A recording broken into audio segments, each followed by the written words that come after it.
নাসিরুদ্দিন পাটোয়ারি উনি উদ্দেশ্য প্রণোদিতভাবে জননন্দিত নেতা, বারবার নির্বাচিত জনগণের নেতা মির্জা আব্বাস সাহেবকে হেয় প্রতিপন্ন করার জন্য বিভিন্ন সময় বিভিন্ন কিছু বলতেছিলেন।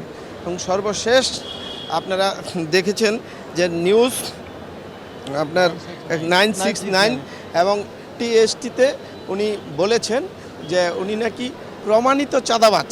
এরকম কথায় আমরা ব্যথিত। এবং রমনা থানার বিএনপির সভাপতি আমার পাশে যিনি দাঁড়িয়ে আছেন মোহাম্মদ আশরাফুল ইসলাম, উনি অনেক পূর্ব থেকেই আব্বাস ভাইয়ের সাথে রাজনীতির সাথে জড়িত, উনি ব্যথিত এবং আমরা সবাই ব্যথিত। এবং ওনার সাথে পারিবারিক যোগসূত্র বহু পূর্বে থেকেই, রাজনীতিকের বাইরেও ওনার সাথে পারিবারিক সম্পর্ক, যার জন্য উনি ব্যথিত হয়ে উনি আদালতে শরণাপন্ন হয়েছেন। এবং ফিরিস্তি যুগে উনি ওইসব নিউজ এবং ভিডিও ফুটেজ পেনড্রাইভের মাধ্যমে বিজ্ঞ আদালতে দাখিল করেছেন।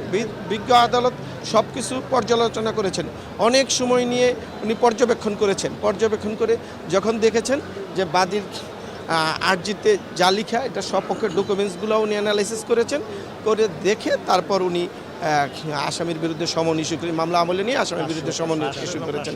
500 এবং 504 দ্বারায় সমন ইস্যু করেছেন। ইতিপূর্বে এই নিউজ ছাড়াও উনি আগে পরেও পাগলামি কথাবার্তা বলেন, উল্টাপাল্টা কথা বলেন, যেটা সাধারণ জনগণ বিব্রত হয়। সাধারণ জনগণ এরকম কোনো একটা দেশের নাগরিকের কাছে এরকম কথা আশা করে না। উনি একজন এমপি প্রার্থী ছিলেন, একজন সাধারণ নাগরিকও এরকম কথা বলা উচিত না একজন নাগরিককে নিয়ে। উনি যেইভাবে কথা বলেন, মানে যেই ল্যাঙ্গুয়েজে কথা বলেন, যেই মানে বাজে রকমের কথা বলেন, এটা কেউ কারো প্রতি আশা করেন না। এই দেশের স্বাধীন দেশের জনগণ কেউ আশা করেন না এরকম কোনো মন্তব্য। আপনাদের কথা বলেন।